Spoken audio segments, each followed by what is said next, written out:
Science কলেজৰ পিছফালে canteen পাৰ হৈ পেলাই সেইপিনে এখন মাইনাৰ ঘুমটি দোকান এখন আছে, তাত আমি তাত চাগে মোৰ এতিয়াও 50-20 টকা বাকী আছে। মোক যুক্তি দিছিলে চেনেলে যে you belong to a very reputed and rich family. Do you think rich family kids don't have this karma or what? I'm listening to everyone who's listening to me at the moment, watching me at the moment, please don't try this at college, don't try this at home, do it at your own risk. Never ever blame me for this. I'm out of it.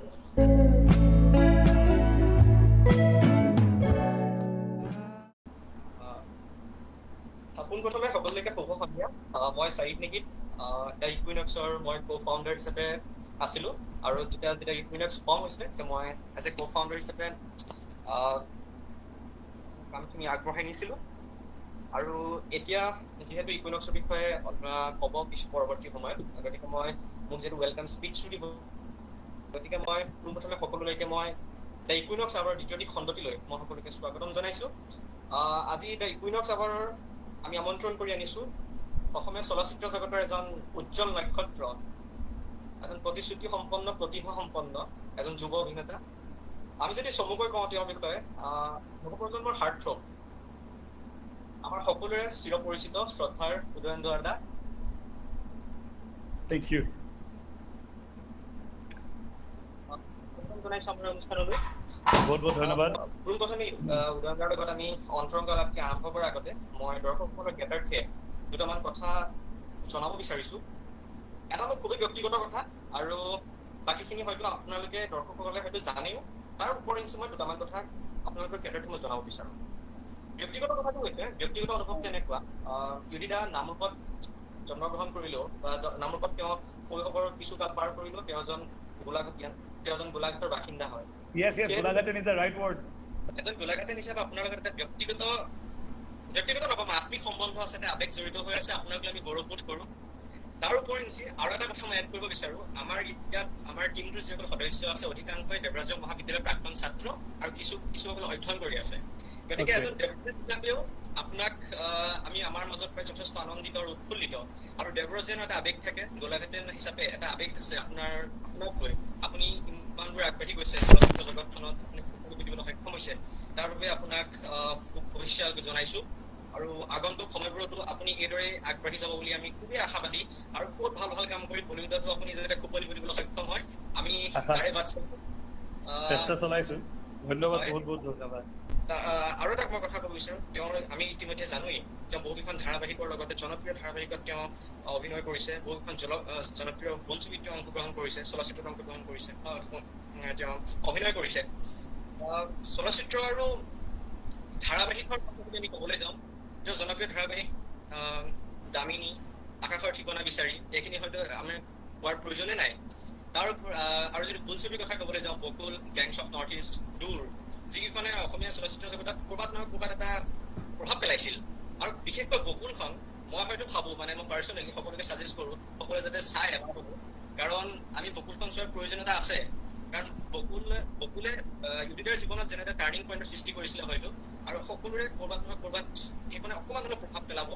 গতিকে আমি সকলোৱে বকুল যোনখন বোলছবি হয়, সেই বোলছবিখন চাব লাগে। পুনৰবাৰ আপোনাৰ মূল্যৱান সময়খিনি আমাক উপহাৰ দিয়াৰ বাবে ধন্যবাদ জ্ঞাপন কৰিছোঁ। আৰু ভাল লাগিছে, সঁচাকৈ ভাল লাগিছে। ইয়াততো 5টা পিছত লকডাউন কাৰ্ফিউ, মই কৰিম কি? বাগৰি পাবজি খেলাতকৈ এতিয়া চবৰ লগত কথা পাতো, সেয়াই ভাল ন। কাৰণ দিনটো কাম থাকে বাৰু, কিন্তু সন্ধিয়া সময়ত একো কাম নাই, একদম ফ্ৰী। আৰু যদি কোনোবাই কয় যে মই বহুত বিজি আবেলি, একদম বিশ্বাস নকৰিবা। এইটো চিটুৱেশ্যনত কোনো বিজি হ'ব নোৱাৰে। আৰু পৰৱৰ্তী যিসমূহ কাম কাজ আছে, পৰৱৰ্তী যিসমূহ কথা বাৰ্তাৰ হাত ধৰিব, মই ঈপ্সিতা আৰু আইচেংকাক চলাই নিবলৈ অনুৰোধ জনাইছোঁ। ধন্যবাদ। আপোনাক আজি আমাৰ এই বিশেষ অনুষ্ঠান দ্য ইকুইনক্স আৱাৰলৈ স্বাগতম জনাইছোঁ। আৰু আজি আপোনাক আমাৰ মাজত পাই আমি যথেষ্ট সুখী হৈছোঁ আচলতে। আৰু আজি বিশেষকৈ আমি কিন্তু শিল্পী উদয়ন দাৰ লগত কথা নাপাতোঁ, আজি আমি কথা পাতি আমাৰ জিতু দাৰ লগত পাই দেই। আৰু এইখিনি মই প্ৰথমে আপোনাক সুধিব খুজিছোঁ আপোনাৰ শৈশৱৰ অভিজ্ঞতা। আপুনি শৈশৱ কেনেদৰে পাৰ কৰিছে, আপুনি ক'ত আপোনাৰ আনুষ্ঠানিক শিক্ষা লাভ কৰিছে? শৈশৱ একেবাৰে বৰ সুন্দৰ, মধুৰ। আচলতে সকলোৰে শৈশৱটোৱে চবতকৈ ভাল ষ্টেজ লাইফত। শৈশৱ শেষ হোৱাৰ লগে লগে চব বৰবাদ হৈ যায়, দায়িত্ব বাঢ়ি আহে। শৈশৱটো বহুত উৎপতীয়া আছিলোঁ, মানে গাত এতিয়ালৈকে 40টা ওপৰ চিলাই আছে। সেইটোৱে কয় মই কিমান ভাল আছিলোঁ।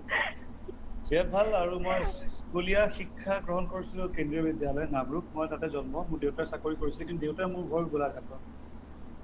আৰু দেউতাই চাকৰি কৰিছিলে নামৰূপ ফাৰ্টিলাইজাৰত। মই আছিলোঁ তাতে, পঢ়া শুনা কৰি ডাঙৰ দীঘল হ'লোঁ। 80s and 90s কিডছ যে আজিকালি আই এম চিয়'ৰ বহুতে এতিয়া যিসকলে চাইছে তাৰ ভিতৰত চাগে বহুতে নাজানিব, মিমছ পঢ়ে বা যিখিনি আমি আপডেটছ পাওঁ ফেচবুকত, তাত গম পাই যায় 80sত কি আছিলে 90sত কি আছিলে। একচুৱেলি সেই এৰাটো বহুত সুন্দৰ আছিলে। চ' আমি সেই সময়ৰ পৰা ডাঙৰ হোৱা, য'ত মানে আমি এণ্টেনা ঘূৰাই ঘূৰাই টিভি চাইছিলোঁ। চ' শৈশৱ বিৰাট ধুনীয়া আছিলে। নামৰূপ জেগাটুকুৰা ঠাইখন বৰ ধুনীয়া ঠাই, সাংঘাতিক ধুনীয়া ডেভেলপ জেগা আছিলে। তিনিটা ডাঙৰ ডাঙৰ ইণ্ডাষ্ট্ৰিজ আছিলে তাতে। ত' ভাল ফ্ৰেণ্ডছ আছিলে। আৰু চবতকৈ ভাল পইণ্ট আছিলে, চবতকৈ ভাল লগা কথাটো আছিলে, মই য'ত পঢ়িছিলোঁ কেন্দ্ৰীয় বিদ্যালয় বা নামৰূপ চিটিখন টাউনশ্বিপ এখন হৈ যোৱাৰ লগে লগে তাত তুমি অকল এটা ঠাইৰে নহয়, বিভিন্ন জেগাৰ পৰা মানুহ আহি তাতে বাস কৰে। চ' মোৰ লগত বহুত আছিলে, যি পাঞ্জাৱৰ পৰা আহিছিলে, কেৰেলাৰ পৰা আহিছিলে। চ' ইউনিটি আৰু ইকুৱেলিটি কি বস্তু আমি একদম সৰুৰ পৰাই আমি বুজিছিলোঁ। মানে ভাগ কি বস্তু, মানে এটই আমুক হয়, এটই তামুক হয়, সেই চব আমাৰ নাহিলে। চ' ভাল লাগিলে। সৰুৰ পৰাই বহুতখিনি শিকিলোঁ, বেলেগ বেলেগ জেগাৰ মানুহ লগ পালোঁ, তেওঁলোকৰ কালচাৰ শিকিব পালোঁ। চ' যিকোনো বস্তু এনেকৈ সৰুৰ পৰা শিকি অলপ অভ্যাস কৰি চবকে লক্ষ্য কৰি শৈশৱটো ধুনীয়াকৈ পাৰ হৈ গ'ল। খালি বহুত উৎপতীয়া আছিলোঁ। আৰু এইখিনিতে আৰু এটা কথা আপোনাক সুধিব বিচাৰো যে এই উদয়ন দুৱাৰৰ পৰা শিল্পী উদয়ন দুৱাৰ হোৱাৰ যি কষ্ট ত্যাগ, এই দীঘলীয়া পৰিক্ৰমা, এই সম্পৰ্কে আপুনি কি ক'ব? বা আপুনি সৰুতে ভাবিছিল নেকি যে আপুনি অভিনেতা উদয়ন দুৱাৰ? মানে কি হয়, যিমান মানুহ, স্পেচিয়েলি ভাৰতবৰ্ষত যিমান মানুহ জন্ম হয়, এতিয়া নাজানো, আগৰ আমাৰ সময়ৰ কথা কৈছোঁ, 80s 90s, টিভিটো অন কৰাৰ লগে লগে দুটাই এইম থাকে লাইফত, হয়তো ক্ৰিকেটাৰ বনিব নহ'লে এক্টৰ বনিব। কিন্তু দ্য মোমেণ্ট ইউ গ্ৰ', লাহে লাহে যেতিয়া তুমি ডাঙৰ হৈ আহা, তেতিয়া মানুহখিনি অলপ চিন্তাধাৰা বদলে। তেতিয়া মানে চবৰে এইমবোৰ বদলি যায়। আৰু সৰুতে যদি সোধে কি বনিব বিচাৰে, স্কুলতো চবে ডক্টৰ ইঞ্জিনিয়াৰ, বেলেগতো একো প্ৰফেশ্যন চিনিও নাপায়।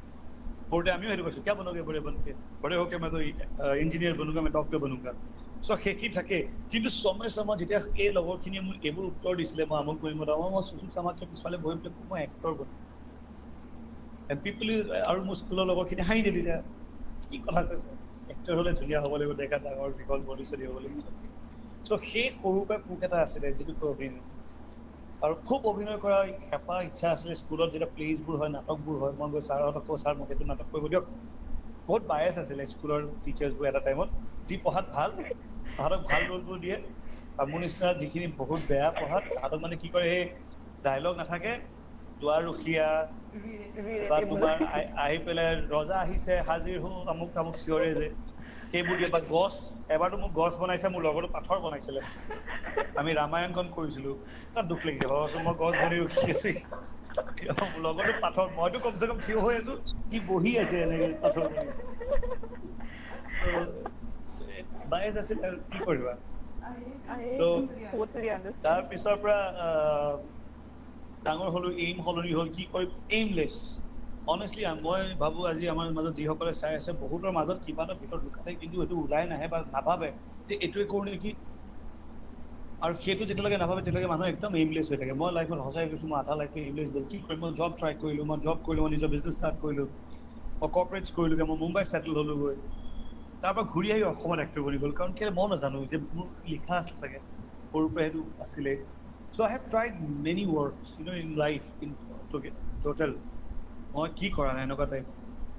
চ' লাষ্টত বহুতখিনি শিকিলোঁ। কৰ্পৰেট কৰাৰ পিছত যেতিয়া ভাবিলোঁ কি নাই, এতিয়া I have few money, so I have managed some money, so let's start my own business. এনেকৈ মই ইভেণ্ট কোম্পানী এটা খুলিছিলোঁ। প্ৰথম 3 বছৰটো বহুত বঢ়িয়া গ'ল। চ' মই তেতিয়া ভাবিছোঁ লাইফ ছেটেল হৈ চাগে। তাৰপিছত এটা ইভেণ্টে লাগে তোমাক ডুবাবৰ কাৰণে, সেই ইভেণ্টটো পুৰা ব্ৰোক মি ডাউন কমপ্লিটলি। বেংক্ৰাফ্ট হোৱাৰ পৰা বাচি গৈছোঁ, যেন বেংক্ৰাফ্ট বুলি ক'ব পাৰা।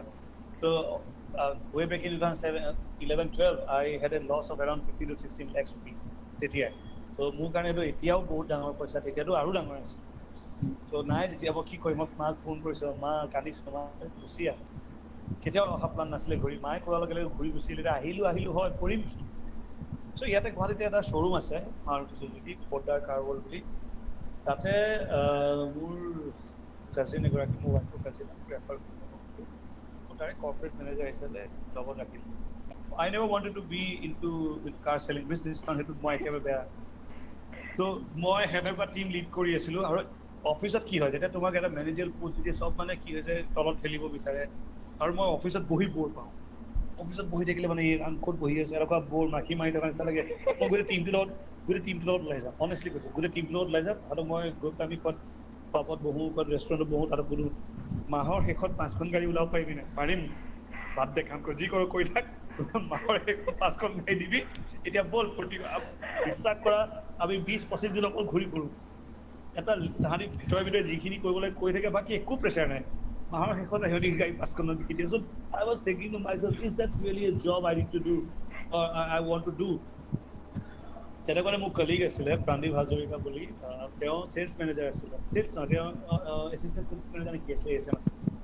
চ' তেওঁ মোক ক'লে, আমি সৰু ইভেণ্ট এটা পালোঁতে মই এনেই হোষ্টিং কৰিছোঁ, hosting why don't you try in a channel? মই চেনেলৰ মোৰ লিংক নাই। কৈছে মোৰ চিষ্টাৰ ইন লয়ে কাম কৰে কুইন ৰোজ বুঢ়াগোহাঁই, এতিয়া ফ্ৰণ্টিয়াৰ টিভি বুলি এটা আছিলে, তাত গৈ পেলাই কথা পাতিবি। মই গ'লোঁ, ইণ্টাৰভিউ দিলোঁ, আই ক্ৰেক্ট, আৰু ৰাতিপুৱা আহি পেলাই ষ্টাৰ্ট কৰিলোঁ। দেন আই কুইট পুটনাৰ কা ৱৰ্ক, পুটনাৰ কাম এৰি মই ফ্ৰণ্টিয়াৰ টিভি ৰাতিপুৱা শ্ব' এটা হোষ্ট কৰিব ধৰিলোঁ। এনেকৈ কথা পাতি I have to thank Jim Alam and Queen Rose Burhagohain. So' মোৰ লাইফত প্ৰথম বিশ্বাস তেওঁলোকে দিছিলে যে তই এক্টিং কৰিবি নেকি। তেওঁলোকে অডিশ্যন লৈছে, মোৰ 9টামান অডিশ্যন দিছোঁ। I got rejected every time just because of this karma here. So মোক যুক্তি দিছিলে চেনেলে যে you belong to a very reputed and a rich family. Most do you think rich family kids don't have this karma or what? Just explain me that shit. Sorry to use the cuss word. ওলাই যায়। So these are emotions সোমাই থাকে ন। So এনেকুৱাকে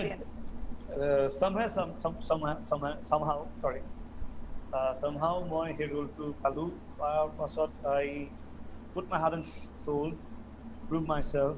So সেনেকৈ শ্ব'টো কৰাৰ পিছত anchoring যিহেতু মোৰ ফটোৱে আছিলে, চ' মোক তেওঁলোকে ছুপাৰ ডান্সাৰ চিনিয়ৰ জুনিয়ৰবোৰ ৰেঙনি চেনেলৰ ফাৰ্ষ্ট শ্ব'কেইটা মই কৰা যেতিয়া এষ্টাব্লিছ ৰেঙনি আহিছিল। চ' ছুপাৰ ডান্সাৰ চিনিয়ৰ জুনিয়ৰ শ্ব'টো মই হোষ্ট কৰিলোঁ। 4 Idiots বুলি এখন চিৰিয়েলৰ পৰা মই ষ্টাৰ্ট কৰিলোঁ। So that's how I started. I gave auditions actually. আৰু 9 বাৰ ৰিজেক্ট হোৱাৰ পিছতহে মই I stick to it. মই কৰিম, মই পাৰিম। আৰু the rest is history so far, yeah. I think before going to the next question, I would like to first congratulate you for being a new father. You're going to be a new father. I'm going to be a new father, yes. Thank you so much. Yeah. So congratulations for that. And how is your feeling of being a father? Very nervous and very thrilled. I'm thrilled because of my excitement, I guess, which is if there is a meter to count the excitement, then definitely it would have crossed the highest mark. But the point is, I'm very nervous of the situation as well, very tense and very tense and afraid as well, because of the situation that we are facing at the moment. You know, it has been pressurizing people from all possible ways, from mental health to physical health. Everything is getting affected. So yeah, the tension is always there, but we are human race. We have to survive, and we will move on. So keeping that in mind, I'm just thinking about the good things that is happening, that are happening, you know, right now in my life. So keeping those things ahead, and I'm being very happy with it, yeah, because I'm going to get a very beautiful surprise very soon, yeah. And we all know you're going to be a great father to him. By the wife. That I will. So, yeah, I know. I'm very confident about one thing. See, there's a saying that you shouldn't be very confident. You shouldn't be overconfident. Yes, But being yes. a father, I think I can take that. Yeah. You will be the great one. Yeah. Okay, coming to the next question. So, Yudi, अपने dear college or passed out or any nostalgia and experience you want to share with us with Vibrajian, being a Vibrajian, that all of us carry Vibrajian. Oh God. See, there are things which I don't know. Are there any professor teachers associated at the moment in the meet? See, I do have beautiful memories, old bhalbal memories, I said. Especially my memories are very, the memories I'm thinking of to share with you all, because we are guys after all. So we do all the guys other things which I can't mention here. So right, so there is a place near the just opposite auditorium. There used to be a small tree, and I don't know whether you know about that or not. It is exists. So- It goes sort of, yeah. Gostol Now there Adda is something which we started actually. So Gostol Adda, so the Adda has always been there, but the name Gostol Adda, and like we have lots of memories there. All our plans used to happen there only. আমি classes কম গৈছো, সদায় attendance তাত লাগে আমাৰ. We used to park our cycles, bikes there, লগালত নামো, লাগি পেলাই গছতলত তলত আজি কি কৰিম? So আমাৰ এটা গ্ৰুপো আছে গছতল আড্ডা বুলি. So আমি আহো চাইকেল বাইক যি পাৰ্ক কৰোঁ. তাৰপিছত আমি 5-6জন মান লগৰ আছিলে, গেহেৰা লগৰ ল'ৰা ছোৱালী মিলাই পেলাই. So আমি নিজেওতো ক্লাছ বাংক কৰোঁ, আমাৰ ছোৱালীকেইজনীকো কৰিব নিদিয়ে, এখন আকৌ so বহুত আড্ডা আছে. মাইনা ডাঙৰ হৈ গ'ল চাগে, এতিয়া সি পোৱালি আছিলে. So you love DR college, and any more like fun thing happen or very funny thing happen? Yeah, that's what I was I was telling, but unfortunately the technical issues were there. Yeah, connection issue. So I went up on the stage and started singing it. Can you beat that? And that too on fresher. আৰু আমাৰ সময়ত মানে কিছুমান rule আছিলে, you cannot sing a Hindi song or English song. Okay, so he মোৰ কাৰণে মানে এটা মৰমত বটল লৈ আহিছে, আৰু মই তেতিয়া কলেজত পঢ়ি আছো. So he brilliant guy. He was the one who cracked Guwahati engineering AEC in one attempt. I know kiba mane bahut bhal korichilo. He's no more with us. May his soul rest in peace. Please. So he already got participating for AEC. So I said again, ki hol nasa gan ga base ei khilla ক'লে অসমৰ এজন বিখ্যাত singer নাম লৈ কৈছে, sir তেওঁ যদি খাই পেলাই ষ্টুডেণ্ট গাব পাৰে তই কিয় নোৱাৰিবি, খা বুলি কৈছে. তয়ো মনে মনে গৈ পেলাই খাই দিলো, তাৰপিছত গা চা গৰম হৈ ঠাণ্ডা দিনত হৈছিলে প্ৰেচাৰ সুৰ যদি লেফ্টত গৈছে, তালটো যদি ৰাইটত গৈছে, মই চিধা গৈছো, কি গাইছো ভগৱান জানে. আৰু গাইছো আতিফ আসলামৰ গান আব তো আদত সি হে মুঝকো ऐसे जीने में. So লাষ্টৰ পৰ্চনটো মই টানিব লাগে, টানিব লাগে দেই. So যেটো ফালি চিঞৰিছো আৰু মানে মোৰ কলেজৰ প্ৰফেচাৰ এজন তেওঁ থিয় হৈ আছে, পিছফালে চিনিয়ৰ ল'ৰা কেইজনমান আছে যি আছিলে, তেওঁলোকে আছে আৰু মানে হিন্দী গান গাব নালাগে.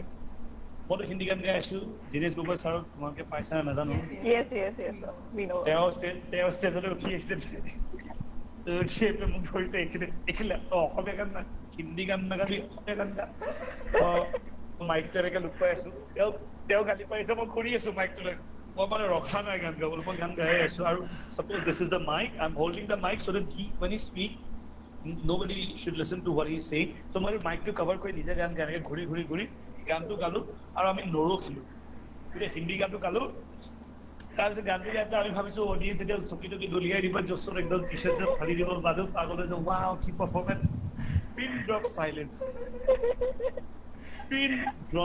চাইলেন্স মানে চবে চাগে ভদ্ৰতা খাতিৰত বহি থাকিলে বা মোৰ নামত মোক নামাৰিলে, আদাৰৱাইজ চেণ্ডেল জোতা খুলি মই চাগে বহুত বেয়া গাইছিলো মই আৰু নিশ্চয়. আৰু আমাৰ ফিল্ডটো যেতিয়া ষ্টেজত আছিলো, I feel like I am the biggest rockstar ever produced in Golaghat.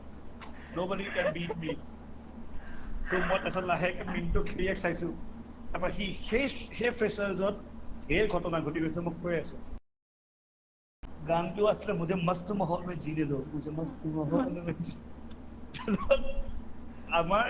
আমি যি ডেমেজ কৰিছিলো গান গাই, সিহঁতি এতিয়া ক্ষতিটো পৰাই দিলে. ক্ষতি পাই আমাতকে আৰু অথচ আমাক যদি জোতা মাৰিলে হয়, তাহাঁতক গুলিয়াই দিলে হয়, মানে